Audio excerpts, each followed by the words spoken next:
Morning everybody, and welcome to our, I think, third or fourth live stream that we've run on YouTube. And just before we get going this morning, I'd just like to say huge thanks to those people who are watching and managed to make it to Liverpool for our big photo walk last Saturday. It was so much fun. I think we had about 30 odd people there. You're going to see a quick clip or a quick couple of shots from that today in this live edit. And if you're joining for the first time, then welcome. This is Conversation.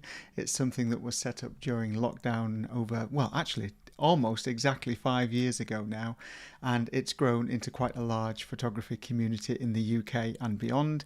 People joining from all over the world in live talks, live workshops, live series and programs and so on. So loads of really exciting things. But this isn't a sales pitch. This is just jumping in and doing a little bit of editing on Lightroom Mobile. And the reason that I'm doing a bit of editing on Lightroom Mobile is because earlier on this year I ran a really successful series on Snapseed editing, and that was 5 sessions long, and we touched on all kinds of different tools and we went through it in an incredible amount of detail. And so actually later on this year I'm going to do the same again with Lightroom Mobile. We're looking at 5 different sessions and we're going to go through all of those tools in loads and loads of detail. Today's not going to be like that though. Today I'm just going to jump into a couple of images that I've taken recently and just going to talk my way through editing them. I'm not going to cover all of the tools in the same kind of detail that I would in those upcoming Lightroom workshops. It's almost just a bit of fun just to go through a little bit of light touch editing, because I know it's always great fun to see different people's approaches to editing. So welcome. What I've got here, and I'm going to be looking over here a little bit, I'll try to minimize it, but what I've got here is my mobile phone screen, and everything I'm going to be talking to you about today is going to be Android based. I do have an iOS device, but I do predominantly my photography mostly on my Google Pixel 8 Pro. Now I may upgrade to a Pixel 9 Pro at some point, but the Pixel 8 is just so good for me that I do most of my photography on it. And when I say most of my photography, probably about 80% of my photography is done with my mobile phone. In the Snapseed sessions I ran earlier this year, most of the images I edited were actually from my proper cameras, those that are behind me now. But the images I'm looking at today I've actually taken on my phone. So they're taken on the phone using raw capture on Google Photos or on the Google Camera app, and then they've been edited directly in Lightroom. And we're going to go through that process, but remember that I won't be covering all of the tools. It would just be a case of running through what I would ordinarily do for these images. Now, if you were part of the Snapseed workshops earlier this year, you'll know that I set my phone up to have a particular profile for photo editing. And that means that I have fewer disruptions than I could if I was using my normal phone profile. So very few people set up phone profiles, but I do for my photography, so that it keeps things like my screen brightness at 100%, it stops my screen from going to sleep, and it reduces the clutter that I've got on my screen as well. So if anybody's really interested in that, pop a message in the chat or pop a comment on this video and I'll show you. I can perhaps make a short video on how to do that, but it's really quite simple. The only difference that you may see on your phone is that over on the right hand side, as I'll quickly explain, I have a little accessibility pointer. And if I just tap on this for a second, it just allows you to put a cursor on the screen and allows you to highlight different aspects of what I'm going to be talking about today. But fundamentally it's there to allow a single thumb to access the entire screen on a phone. So that's the only difference that you may see. And again, I'll pop a link to that below if you're interested. How I organise my photos. I'm hopefully going to be looking at 2 today, so we're not going to be looking at loads and loads, hopefully going to be looking at 2. What I do is I organise my photographs into different albums when I'm editing them, and that's a really good practice to get into, although it's not easy to get into that kind of disciplined practice. So I'm just going to open up my photos to start with, and you can see on here we've got different albums that I've been working with over the last few months with you guys on Snapseed, and on the top left hand side I've also got Lightroom Mobile Live. or Lightroom Mobile Live Stream, excuse me. And this is the one, or the images in this, the two images in this are the ones that you can go and download and play with at your leisure. And that's on www.conversation.co.uk/mobile. Just scroll down there and you'll get a link to this album. And they're both raw files, so they're quite large files. They may take a few seconds to either open or download.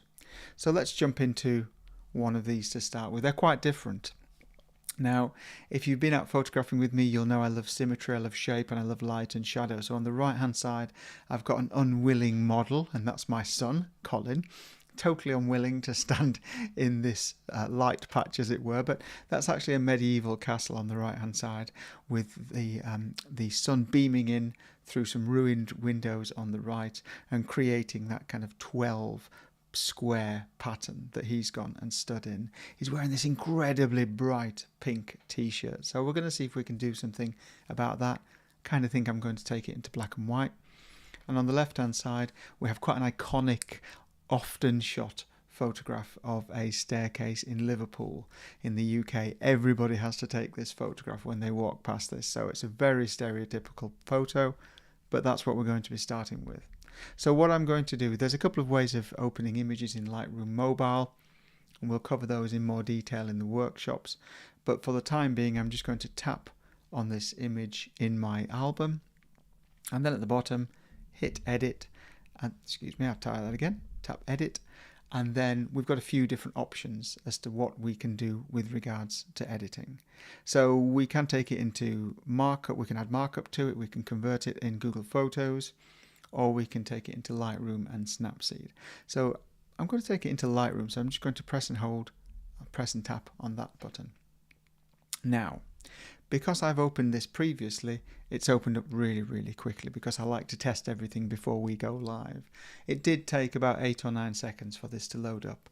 It's a really large file, and there was that kind of spinning wheel in the middle for that 8 or 9 seconds. I did think, is this going to load? But it usually gets there in the end. It also said, would you like to look at some different versions of this, which you may have seen, that it popped up on the right hand side. And again, that's because I've opened this before, and the power of Lightroom is that it keeps a track of all of the versions, of all of the edits that you make, so you can quickly go back to different time points. I find it absolutely fantastic. In a similar way to the options and opportunities that we discussed on Snapseed earlier this year, this kind of takes it a little bit further. Lightroom Mobile is really powerful. So you may have downloaded this and are ready to have a go with it. And I'm not parochial or protective. I don't care what you do with this. I'd love to see what some people do. But for me, there are a few things that I might like to do to start with, just to see whether I can set the scene for this. On the bottom toolbar, we have the usual options of actions, present, crop, edit, masking, and so on. And we're going to be using a few of those on this image as we get going. I'm actually going to start by missing the first two. So I'm going to skip actions and I'm going to skip preset. I'm actually going to tap on crop. And when we're on crop, we can slide our fingers right and left, or slide our thumbs right and left, because it's a gestures based application. So if I slide my thumb right and left, you can see that I do have the option of rotating. And I really like how Lightroom Mobile handles rotating, because it keeps the crop fixed but rotates the image inside or around the crop, and I really enjoy how this manages this. I'm just going to double tap back on the screen to take it back to 0% rotation, because actually the rotation at the moment isn't something I'm too concerned about. The thing I'm concerned about is the fact that there's quite a bit of keystoning going on, quite a bit of perspective distortion, and that's really understandable. It's a really wide angle shot. I'm looking down but not directly down, I'm looking kind of slightly up, so it's obviously going to be skewed in some way. But the key aspects of this image for me are actually the escalator and the stairs on the right hand side, or the staircase on the right hand side, and they are not too skewed, or I don't think they're too skewed at the moment. The walls are very skewed, but I don't think those other aspects are. So usually my first step is to tap on auto geometry, which is just down here. So auto geometry looks at the image and says, what can I do here? So let's see what that looks like. hasn't done much at all. Sometimes it can have an imperceivable difference, sometimes it can have a huge difference. I can't see a huge difference on this at all. So what I'm going to do instead is I'm going to grab one of these anchor points around the edges here, and there are 4 on one in each corner. I'm going to grab one of those with my thumb, press and hold, just drag the image down and start to crop. Now, as I said, I really enjoy the way that Lightroom Mobile handles cropping and rotations, because you move the crop and the image moves itself around behind. So it allows you to be relatively precise with your controls. So I'm going to put my thumb back on the screen again. I'm going to move this image around. Now you may see what I'm going for here, but actually on the left hand side of the image there's a wall line, an intersection of a wall line, and that actually looks really, really straight. And I crop quite heavily in my images. I'm not afraid of cropping, whether it's on my phone or whether it's on my proper cameras that are behind me. It doesn't worry me. I am a really, really a strong cropper, as it were. Now as I crop that in there, I'm going to just leave it to there for a purpose. As I crop that in there, you can see that on the left hand side the line of that wall isn't actually straight, isn't really perfectly straight with the edge of that crop. There's a couple of things we can do there. We could do some manual alignments, some manual skewing, and we're going to be talking about that more on the full workshop, as it were. But for the time being, what I'm going to do, because this is a kind of a quick edit on this, is with that crop reduced, I'm going to put my thumb on the bottom beneath the crop and just move it left and right and see if I can rotate it so that that left hand line is in line with my image edge. So kind of around there. Not going to be an exact science, but I think it's around about there. Now looking at this image now, I might think instead I could take it right down to the edge of the escalator. If I did take it down to the edge of the escalator, then I might need to rotate it around again, just to make sure, looking down lots, do apologise, but just to make sure that that's as lined up as possible. If you take your time with this and manually align it, you can get it absolutely dead straight. Okay, so I've decided to go for the edge of the escalator. I might change my mind later and go back and edit that crop. That's fine, we can do that really easily. But the edge of that crop I think is okay, but the rest of the image doesn't work for me here.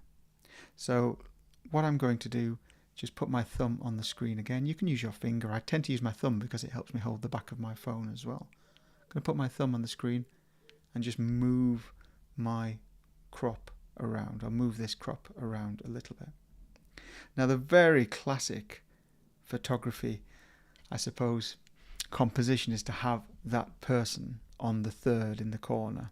So if I move them down so they're around about there, then we're kind of hitting that classic photography composition. But you may go for something quite different. Now I can see the more I've moved this up, the more this crop has sort of allowed a little bit more of that wall to come in because it's quite skewed. So we might get a chance to fix that later. As I'm looking at this now, I'm also aware of the fact that there are a brighter set of bricks just around here, which could detract from what I'm wanting to do. So we'll see if we can fix that in a little while as well. But for the time being, I'm going to press tick to say that I'm happy with that particular crop.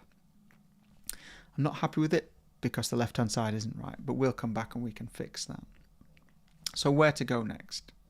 Now for me, this is where the power of Lightroom Mobile really comes in, because often with lots of editing options on phones, they tend to be quite basic and tend to be quite global edits, which means that something that you do affects the entire image in one go.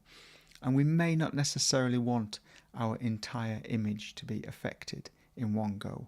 What we want may be certain parts of it to be affected, certain parts of it to be lightened or darkened or sharpened or softened, not all of our image. So if I press on edit, if I press on colour, do apologise, then we can look at changing it to black and white by just pressing black and white, and there are other options as well. We can change the If I scroll up here, we can change the vibrance and the saturation, the color temperature. It's a little bit blue with this glass and so on. But where I'm going to start is the light over on the left hand side. And remember that we are affecting the image entirely here. So we've got to be quite careful with what we do because we don't want to do too much that will affect all of the image in one go. I'm just going to hold my thumb on the screen, scroll up and down, and you can see all of the different options that we have.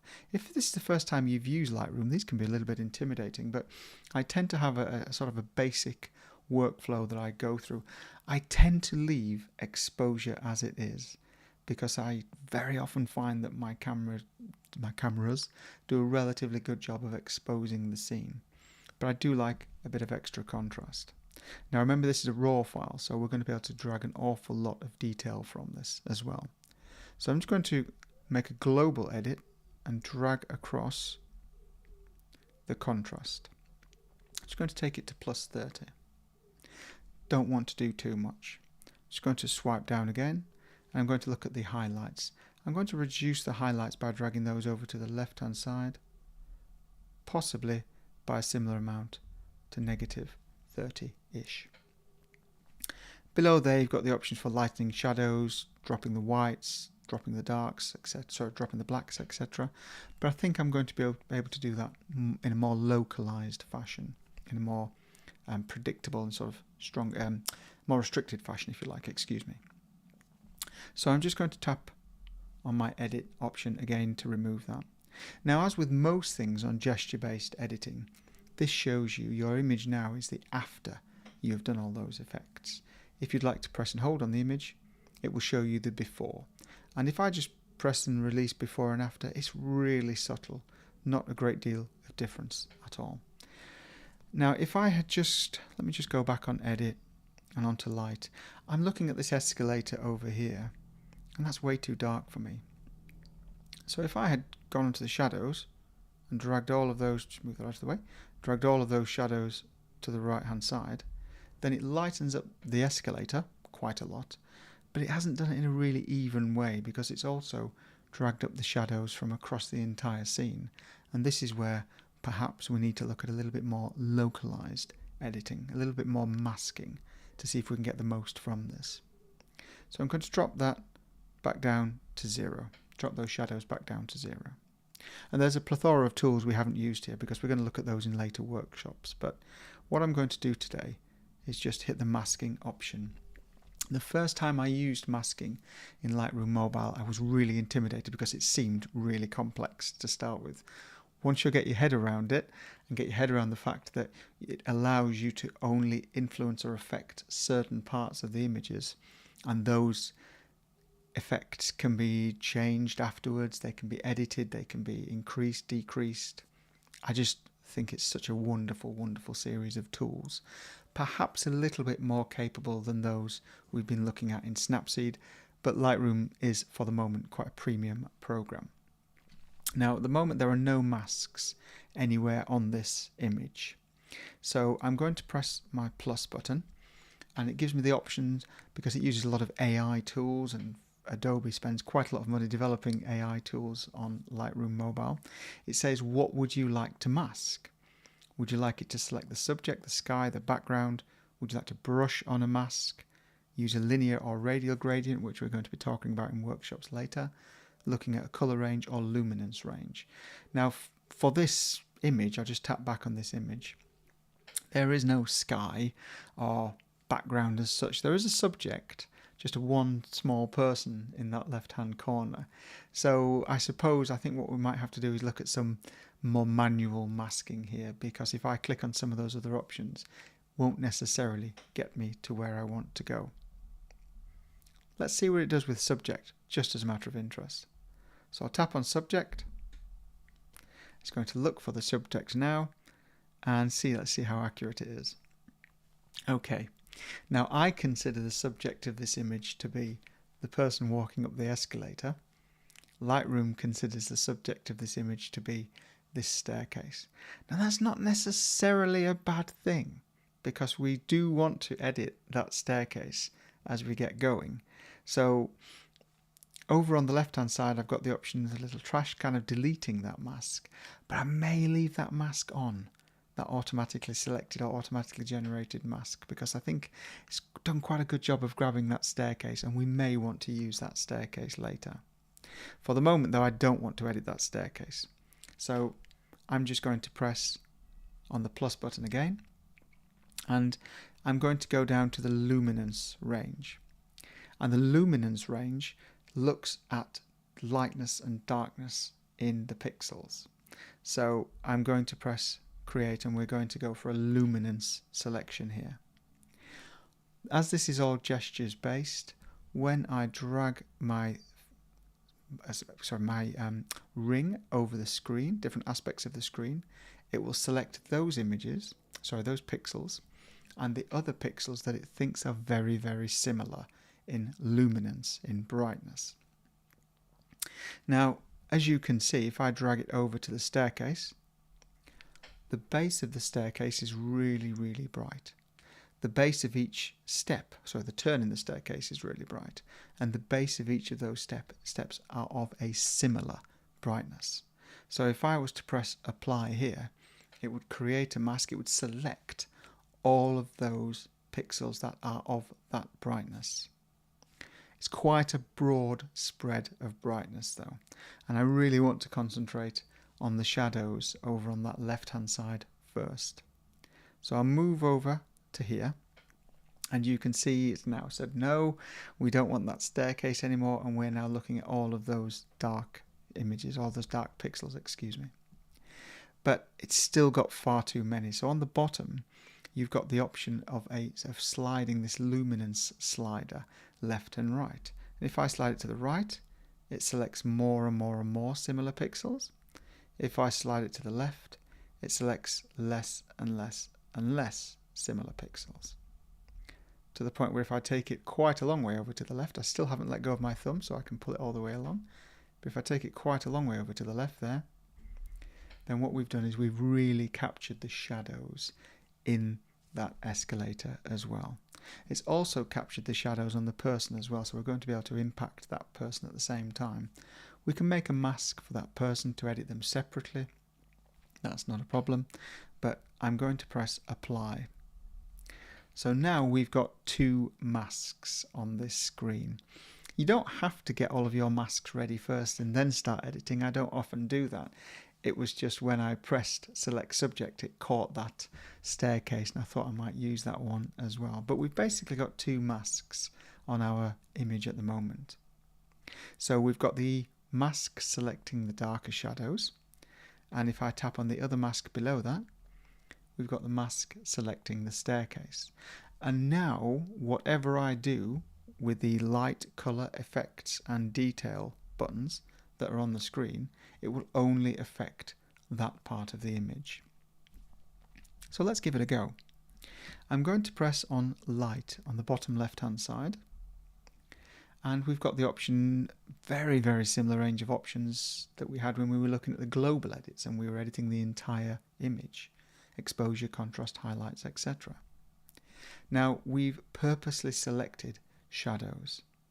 So if we look at increasing or decreasing the highlights, the very bright images, the very bright parts of the image, then it's unlikely to have much impact. Instead, I'm going to scroll down and I'm going to concentrate on the shadows or the blacks. So I'm going to press and hold on the shadows first and foremost, and as I start to drag, this red overlay will disappear because we'll no longer need to see what we've masked because we're starting to edit the mask. So if I drag to the right, the overlay disappears. I'm going to drag it right the way over. I wouldn't usually go to plus 100% because it can start to make things look a little bit muddy. But you can now see that we've pulled out all of the shadow detail on those escalator steps. We pulled out too much detail because you can now see the edge of the line where we originally masked. So I'm going to take that shadow back down again so that the join is a little bit less obvious. Maybe I'll take it up a little bit. Okay. Now the other thing you could look at perhaps maybe less useful here are the blacks, so pulling up the really ultra dark aspects of those pixels. And if I tap and move that up, then you can see, in fact if I take it all the way to the right, you can see now really clearly what areas are being affected and what aren't. I don't think you'd ever want to use blacks to that extent. So I'm going to take that back down again. So what we've done, we've added plus 48. Oops, excuse me, I double tapped on that to reset it. We've added, let's say, plus 40 to the shadows. We've increased the shadows by plus 40 just on the escalators themselves. The other things that you might want to look at, or that I would often look at, remember I'm just editing this as I would normally, would be I would quite like those escalators to be really, really sharp. I want them to look really edgy. Color-wise, I quite like the monochromatic nature of this image. I might perhaps want to reduce the saturation a little bit of some of it as we get going, but I wouldn't necessarily change the escalators. But I would like to add some texture and some clarity. Now if we really pull up the clarity slider, it can start to make things look a little bit too sharp and a little bit too edgy. I'm just going to double tap on the clarity slider to take that back down to 0 again. But I do use the texture slider quite a lot. So I'm going to drag the texture slider quite up. Obviously something wrong with my thumb today because it's not capturing it every time I slide my thumb across. So I'm just going to drag that texture slide up. May drag the clarity slider up a little bit as well. But there's not a great deal more I would do to that staircase or do to those escalators on that left hand side, excuse me.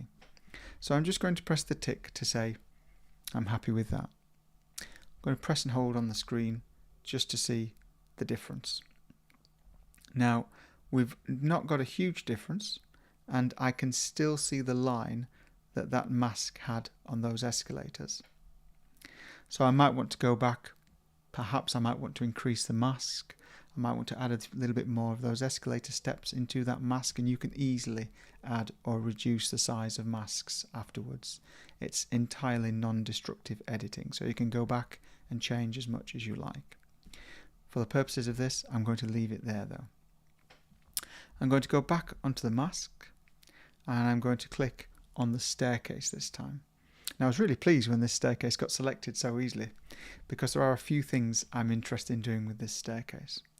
For the time being I'm just going to press the masking tools again to get rid of the masks, just have a look at this staircase.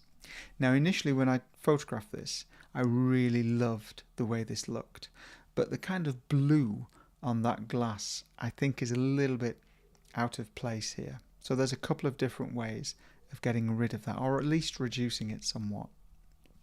First and foremost, I wasn't going to use a subject mask. I was actually going to use a color range mask. So let's show you what I was going to do, and let's see the impact that has as well. So I'm going to press plus, and I'd like a new mask. And because there aren't actually too many blues, or too many similar to blue colors in this image, I'm hoping that when I press color range, and I create a mask on the color range, it hopefully should be able to pick out this blue quite easily. Let's see. Okay. So when I drag it across to the blue, it's actually saying, well, there's an awful lot of colors that are really similar to that glass. And I suppose that was going to happen because there's a lot of similar tonality in this image. So I'm going to use the slider along the bottom to refine this. If I drag it to the right, definitely something wrong with my thumb today. If I drag it to the right, it looks for more pixels that are similar color. If I drag it to the left, it does the opposite. And as I start to drag it all the way to the left, then you'll see that it really looks for pixels that are almost identical in color. But even then, that's not going to be an effective mask because it's picked up some of the darker areas of the escalator as well. So I'm going to press X. I'm going to say, I don't want to use that mask. I'll try a different kind of mask instead. I'm going to press the plus button. And this time I'm going to use a brush mask. And a brush mask is very simple. You use your finger just to draw on the screen the areas that you would like to be affected. So I'm going to just gently, with my finger, draw on the areas that I would like the brush to go. You can increase or decrease the size of the brushes if you'd like to be more or less precise. In this image, I don't think it matters too much because it's a quick edit or a quicker edit, but actually I can spend quite a long time with my Lightroom mobile editing, and this is my first editor of choice. This and Snapseed mean that I very rarely go onto my proper desktop, as it were, to do editing. Now that right hand side selection isn't too wonderful, so I'll go back over with my with my finger over there. And there are some elements that look like they've overlapped a little bit onto the wall. So what I might do is pinch to zoom, get nice and close, and on the left hand side over here, the paintbrush is what we paint the mask on with. If I press the rubber below and then use my finger to go over the edge, this is what we then remove the mask with. So I can actually use my finger and reduce, or be much more precise about where I have painted that, where I've used that brush, where I've painted that mask. I'm going to use my two fingers, move around the image and reduce or remove the mask on the other side as well.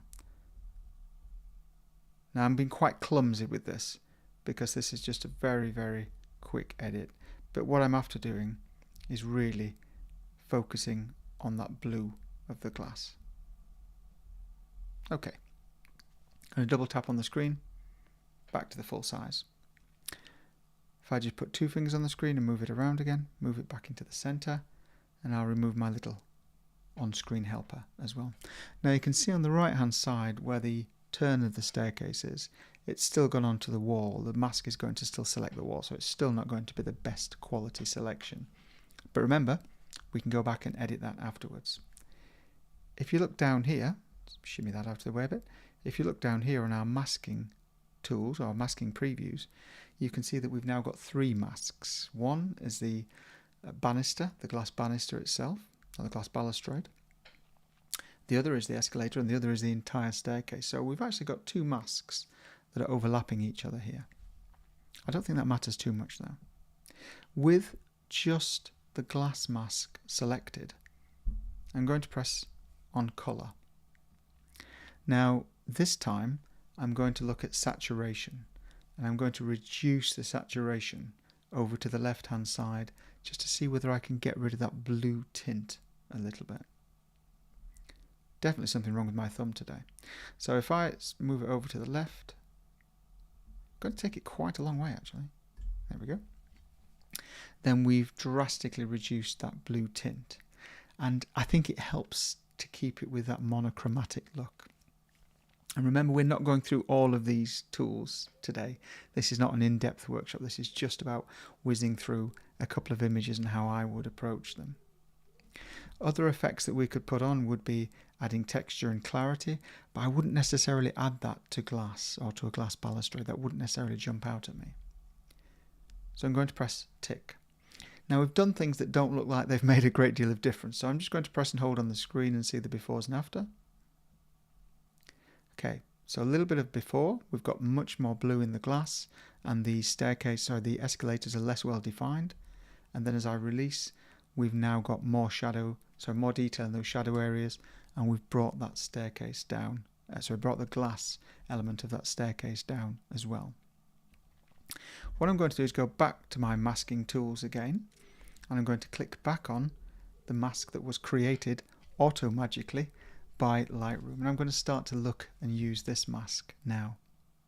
Now I do want this part of the image to be really, really sharp, because I think although there's nobody on it, and I do often love people in my images, I think this is a really big statement part of this image, so I think this needs to be bitingly sharp. I'm going to go on to light to start with, scroll down to highlights again, and I might drag the highlights over to that left hand side.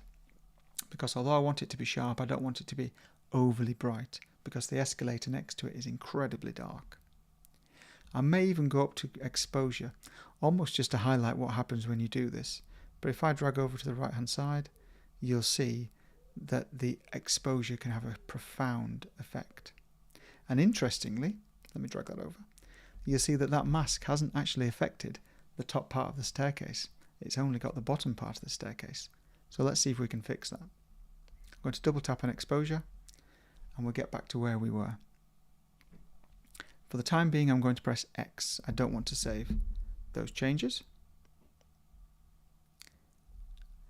because I want to look back at this mask. Now, I should have spotted this to start with. The red indicates where the mask has been applied. It isn't actually totally red on the top part of the top part of the staircase, and I didn't spot that to start with. I was obviously so excited that it had selected the staircase at all. So let's fix this.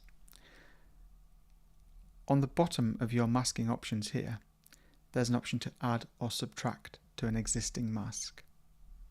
So I'm going to press Add to Mask 1. It gives me the same tools again. Do you want to select Sky? Do you want to select Subject, Brush? I'm going to go with Brush because what I want to do is manually add those elements to it. What I'm going to do is just press and hold with my finger on the screen and just draw in or colour in, if you like. I used to be a primary school teacher, so I love colouring in. Just colour in the top part of that mask, of that staircase again. And it doesn't matter if it goes over what was already there. On this right hand side now, you'll see that the mask now has a greater coverage on those steps than it did before. So if there's anything you think you've missed, you can go back over it. You can go back over it and start to paint in again. Doesn't matter, like I say, if you go over it, because the bottom part is already masked. I'm going to say, yes, I'm happy with that. You could immediately start editing, by the way. You don't have to confirm after every step. It's just nice to do so. So I'm going to go back onto the mask, back onto my entirely selected staircase, and you've got two icons here. You've got a little picture of a person at the bottom, and that indicates that this was a subject mask. So the bottom part of that was a subject mask, and the top part was a paintbrush mask. That's where you've painted. You could have just painted the entire staircase. It doesn't have to be a particular kind of mask. So now remember, what I'm going to do is going to affect just the staircase itself. So I'm going to look at my light options again, and if I drag my exposure up and down now, there we go, we're affecting the staircase. I've missed a couple of bits, but I think we'll be fine. I'm going to double tap that to put that back to where it was, and I'm going to drag down the highlights. So now we haven't got any incredibly bright parts of that staircase. Remember about if you drag them too high or too low, sometimes it can make the image look a little bit degraded. It can start to break the image down, but I don't think it's affected it too much here. I may also look at, I may also look at adding some contrast as well. And we'll see how we go. You may want to, at this point, look at colour, because instead of selecting the glass windows separately, you could have selected the entire staircase and then desaturated it. It depends on what approach you'd like to take. I quite like having the control over what I desaturate and what I don't. I think that works quite well. I'm going to go into effects here, and I'm going to drag up the texture slider. I definitely have a wonky thumb. Drag up the texture slider, and then I'm going to drag up the clarity slider as well. Okay, so now that's really started to make that staircase jump out. I'm going to press the tick to say that I'm happy with that. I'm still not happy with the crop, so we'll fix the crop in a second, or we'll get nearer to what I would like the crop to be in a second. Just to highlight a couple of extra things I would do before we go back to that crop. I'm going to press and hold on the screen to show the before and after. And although what we're looking at is very, very subtle, I think it has made a positive difference. I think it's, if you like, raised it in my opinion. There are some aspects that I would still remove. I'm not a street photography purist, so there are some things that I still would remove. I'm just going to pinch in to show you. I'm going to use 2 fingers to move around here. So the bits of detritus and dirt, rubbish, chewing gum, I'm not a street photography purist. I would actually use the remove tool and I would go through in intricate detail and get rid of all of those. And that can sometimes, take me 20 minutes while I'm sat there just doing it. But I think it makes a huge difference in my images to get rid of all of those. And all of these little examples on the staircase of some dirt and so on. It doesn't take 2 minutes to get rid of them. Lots of people don't like doing that because it can introduce AI-based tools into images, and you may be engaging in all kinds of competitions that don't allow that. I don't engage in competitions that don't allow that, but there are some options there to go. I would go through and remove those as well. And the other thing that I would probably do now before we do much else is over on this left-hand side here, the side of the escalators, the arms of the escalators are really, really bright, and I may want to tone those down a little bit. So this is probably going to be one of the last masks I do before we finish this. So I'll click back on my masks, and we now see we've got 3 different masks going on here. It looks a little bit complicated, but because it's all non-destructive, you can go back and work your way through each of those masks to add, remove, or re-edit as you wish. So very quickly, let's say that you didn't like how those escalators looked. You would click on the mask for the escalator, go back to light, and you might want to say, I would like to darken down those shadows a little bit. I've definitely got wonky thumbs today because for some reason I can tap next to the slider, but my thumbs are, there we go, my thumb is absolutely not capturing it today. If that happens to you, let me know. It doesn't happen to me very often. So I could affect that shadow just to get it to where I want it to be, and then yes, I'm happy with that. So let's look at those lighter aspects on the side of the escalators themselves. I'm going to click on masking again. I'm going to go for a new mask. You've got a couple of options here. You could go for a luminance range, so that would pick anything that's incredibly bright, or you could go for a brush where you have direct control. In this example, I think I'll go for a brush. I'm going to use 2 fingers to pinch in on the screen, and then 2 fingers to move around, just to see where those bright areas are. I'm then going to use 1 finger on the screen and carefully just run it down that middle escalator arm. And then on the left hand side I'm going to do the same. Just carefully run it down the left hand escalator arm. Now because I'm zoomed in, I may not have caught all of that escalator arm. So I'm just going to pinch to zoom out. And then I haven't, so I'm going to put my 1 finger back on that and draw it a bit higher, and then draw it a little bit lower as well. Now I didn't change the brush size in any of that. All I did was zoom in and zoom out. So the brush option on the left hand side, you've also got transparency options and brush densities, which we're going to be talking about more in the upcoming workshops, but for the time being I'll just leave it there. It's a bit of a rough mask on the top, so I'm not overly pleased with it, but for the purposes of this it should be fine. There is a bit that's totally poking out to the left hand side, so I'll just tap on the eraser and I'll go back onto that and get rid of that one that's totally poking out on the right hand side. Now this time I'm going to look at light, and I'm going to be focusing on highlights. I want to reduce that brightness of those escalator arms. If I reduce it too much it could look quite muddy, but we'll see how we go, and I'm hoping my thumb works. So there we go, it does. So if I drag it over to the left, it has darkened them down quite a bit. If I drag the whites, I think this will probably darken it down too much, but let's see. No, that doesn't do too bad a job. If you wanted to be very brave, you could look at reducing the exposure. I very rarely reduce exposure, but actually the reduced exposure doesn't look too bad there. It also brings out all of the rainbow patterns that were in the glass above the glass ceiling above this staircase as well. Okay, so I'm going to press tick, and let's see our before and after. It's going to pinch to zoom out so we've got it all in shot. Press and hold on the screen, and then release. It's just small aspects, small things that you change that I think make these things stand out. Now, when we first started, we cropped, and I wasn't overly happy with that crop on the left hand side because it wasn't quite angled correctly. So what I may do is, I'll go into the different aspects, back to the original crop again, and I'll be talking about that more in the workshops later on this year.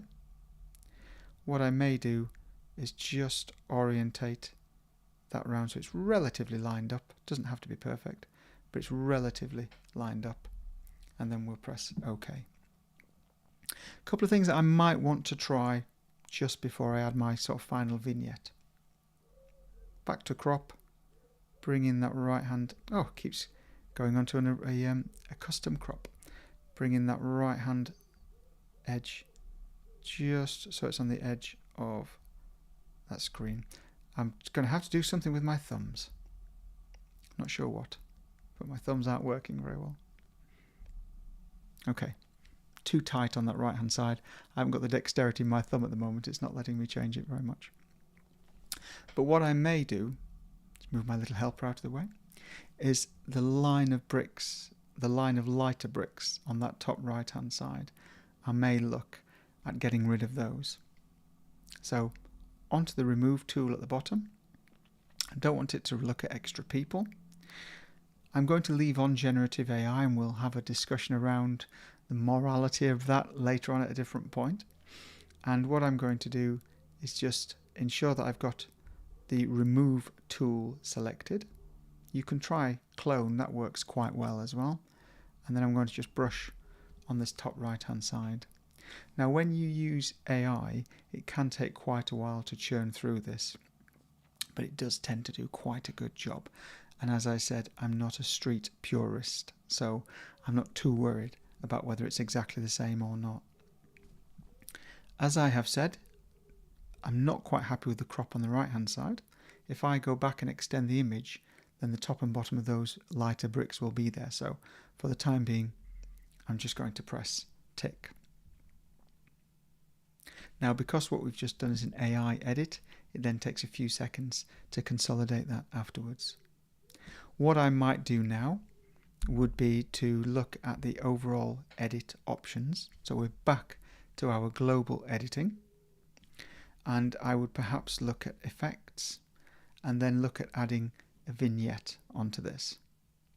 So a vignette just to darken the edges, just to darken the corners, dragging it over to the left hand side, and it helps to accentuate those brighter areas in the center as well. Now looking back at this, I would still say that the staircase may be a little bit too bright and the escalators may be a little bit too dark.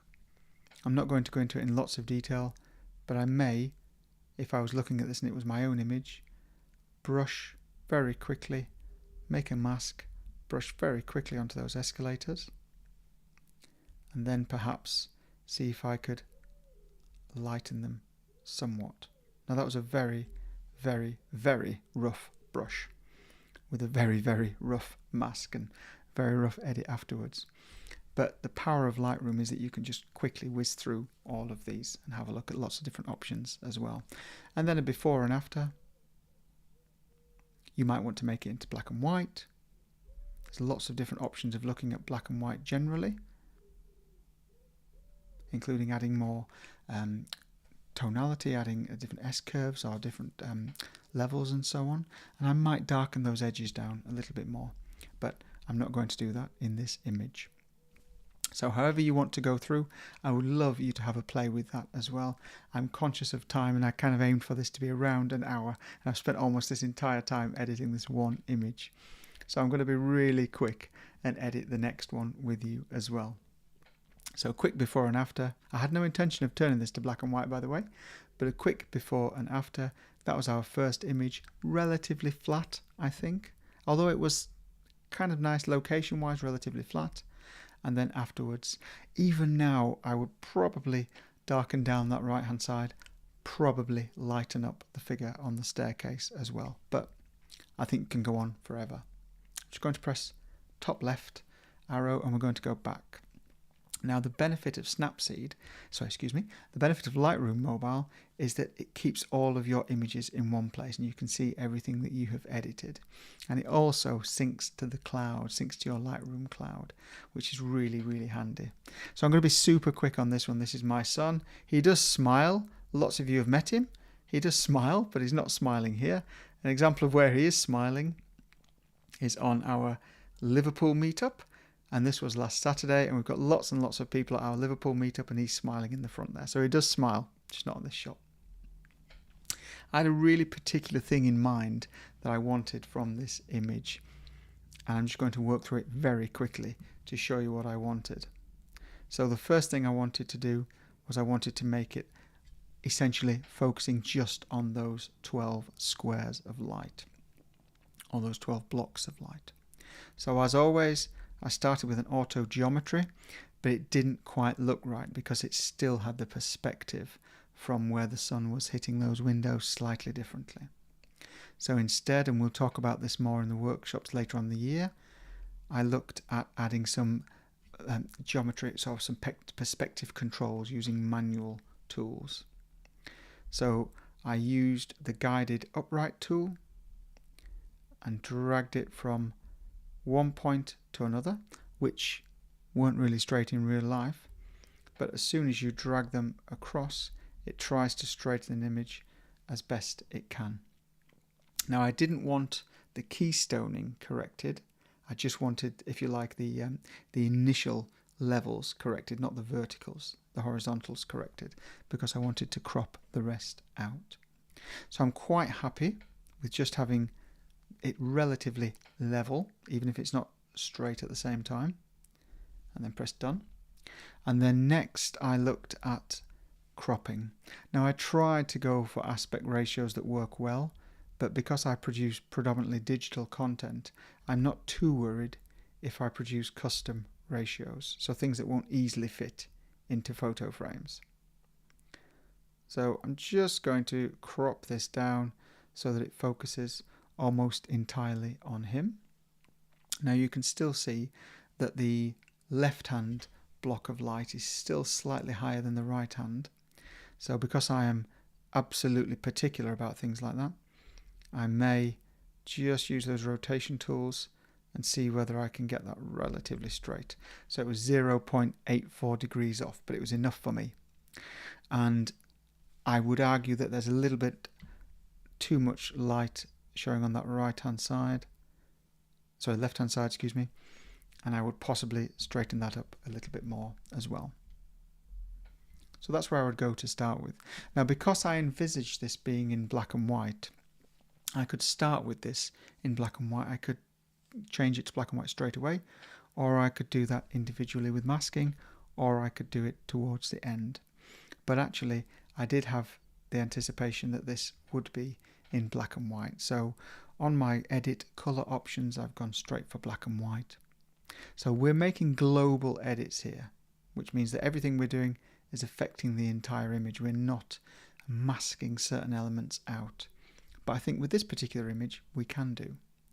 So what I'm going to do is I'm going to increase the contrast of the entire image. I'm going to scroll down. I'm going to see if I can decrease the highlights. And the highlights are playing with those blocks of light that you can see where my son Colin is standing. So I might increase the highlights, decrease the shadows. I may even decrease the blacks, and we'll see what happens there. Okay, decreasing the blacks is a little bit too much, but maybe to around there. Double tap. Okay, so now what I'm going to do is I'm going to look at my masking options again. His face is in shadow, his hat is way too bright. It's got a shaft of light coming across his t-shirt, so there are a few things that we need to do. First, I might look at actually trying to select some of that background that I want to get rid of, or want to get rid of a lot of. So I might press select background, and we'll see what job it does, see if it does a good job of it. It usually does do quite a good job. Okay, it has done a relatively good job, but what it's done is it's also selected all of those blocks of white as well. Now, because it's selected all of those blocks of white, there are a couple of different ways that we can use those masking tools to remove those blocks of white. Because if you remember with the example that we looked at earlier, down here you've got the option of adding or removing from an existing mask. So I'm going to press on subtract from mask 1. I could brush on each of those that I might like to subtract, which would be relatively accurate, but there are 12 of them, so it might take some time. I could remove a colour range, but we've just made it into black and white, so that may be tricky. Or I could remove a luminance range. Now, because the difference between those bright aspects and the background is quite stark, I'm hopeful that I'll be able to remove those quite easily. So what I'm going to do now is move my finger over the area that I would like to subtract from the previous background mask. Sounds complicated, but bear with me. We've still got the luminance slider at the bottom, so we can still say how much of it we would like to remove. So if I drag it all the way over to the right, then what we've got there, in fact I bet I could probably take it a little bit further. No. What we've got there are the incredibly bright parts of this image, the brightest parts of this image. And I'm going to press apply. And now you can see, or hopefully you can see, on this right hand mask here, we initially selected the background. So it selected the background, left my sun out of that selection, but it also selected all of those very bright white areas. And because we want to affect those differently, I needed to remove those from the mask as well. So now the mask, the white areas, the parts we've affected, and the black area are the black areas are the parts we haven't. So now it's actually just got the background. So let's see what that looks like. If I press light options, I'm just going to use exposure up and down to show the difference. We can affect the background entirely independently of those lighter areas that we've just masked out. So I'm going to see whether I can scroll down and drop down the shadows in the background, and maybe even the blacks in the background a little bit as well. And I'm going to press tick. So now what we have is the background entirely selected, but we need to think about what else needs to be edited in this image as well. Now I said that for me my son's hat is a little bit too bright. So I'm going to use masks to select that and darken that down as well. So I'm going to press new mask, onto brush, pinch to zoom in. It does smile, like I say. And then I'm just going to use my fingers, we have done, just to brush over that mask. And if you wanted to, although I wouldn't necessarily recommend you do two entirely different things, you mask two entirely different things in one go. If you wanted to, you could also mask the very bright aspect of his t-shirt as well. With those things masked, I'm going to click on the light options, go on to highlights, see if I can drag those down. It may be that we have to use exposure to drag those down a little bit, or whites to drag those down a little bit. We have to be careful that because I've selected this t-shirt, that we don't see a brush mark of darkness across this t-shirt. Double tap back on the screen again, and I'll show you the before and after now. So if I just press and hold, this is the before and this is the after. So the before and the after. And I think those blocks are possibly too bright. So I'm going to click on masking, new mask, luminance range, we're going to select those blocks. We could also select them using the background mask again. Select those blocks and apply. But this time you can see it's also picked up my son's hat and that flash of light across his chest. We don't want to affect those. So I'm going to pinch in, press on subtract from this mask and brush out the bits that I don't want to be affected.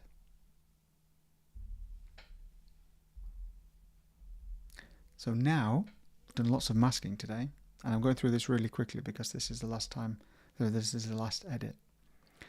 Now we're only affecting those bright blocks. And I might want to bring those highlights down, might want to bring the exposure down a little bit, perhaps not too much.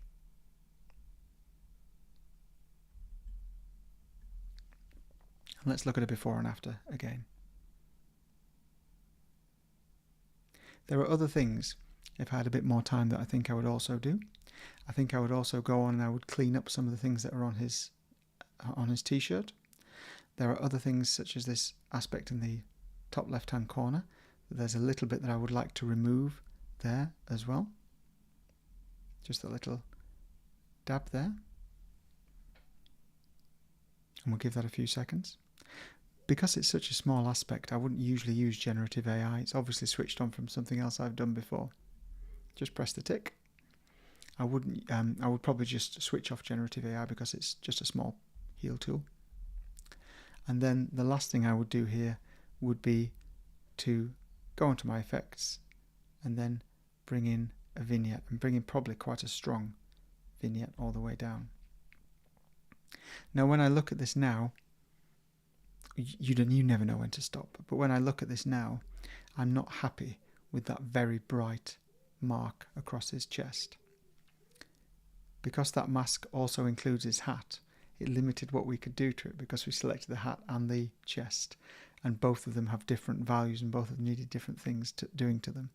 So maybe you might want to go back, or I might want to go back and edit the mask independently of that light flash across their chest. But that's something I would look at later as well. The thing you might also want to consider is that my son is still in relative shadow there, and that's to be expected. It's an incredibly high contrast scene. So let's see if I can bring him out a little bit. I'm going to select subject and we'll see what happens. Look how quickly, what a great job that did. So it's found him straight away. I'm going to look at light and perhaps see if we can increase the shadows a little bit just to bring him out. I'm also really conscious that his leg, because he's got so much light going on his leg and we've affected different parts around him, that leg could start to look a little bit artificial. So I'm very conscious of that. What I might do is head onto the details tab and actually increase the sharpness a little bit of him, just to hopefully make him stand out a little bit more as well. Again, the picky person in me, I would go through and I would get rid of all of these bits of dirt and rubbish and detritus all over the place to tidy that up, and perhaps even ask him to smile the next time. I would probably darken his feet down because they look like they're going to be lost in that light as well. So there are a few more things that I would go back and do with this. And the power of masking is that I can quickly go back onto any of these masks and make changes in an instant. It's so quick. And if I just press and hold as a final thing, just to show where we started and to show where we ended, I think there's a few more things that I still might like to do to this image. But it was just a great example to show you those two images today. So quick before and after of the staircase one. I'm still not happy with that crop. I think I'd go back and redo that one. And a quick before and after of my son's image, so my son's picture. And just before we finish, just to show, this is actually a shot that I took, same location, with my little Ricoh camera, and I edited this entirely on Lightroom Mobile. So if I press and hold and show you the before, then It's all those really small things I've spoken about that make a big difference. So to show you what I did, I masked the person on the escalator, affected them, masked the person on the stairs, affected them, masked out the glass, reduced the glass, masked out the escalators, increased the shadows, and then the things that you can't see was that I actually went through and edited and got rid of lots and lots of detritus all over the place. Not all of it, but some of it. Some of it that I felt was really important. And just those small aspects, I think, can make a huge difference. And I'm not going to edit this one either, but just to show all of these are Lightroom mobile edits. Very, very quick, easy, simple Lightroom mobile edits. Okay, thank you so much for coming along. It's been great fun going through this with you, and I just love going through editing with people. So I look forward to seeing everybody in those Lightroom mobile sessions later on this year. If you're able to make it, that's great. And we'll go through each of the tools in intricate detail. So I won't just be rushing through into editing. We'll actually focus on a particular tool or tool set for an hour, and then after that hour, the next session we'll move on to a different tool or tool set, just like we did with the Snapseed sessions. So I look forward to seeing you there, and thank you so much for coming along today. Take care. Please do like and subscribe, as they say on YouTube, because it all makes a huge difference. So thank you very much. See you at the next one.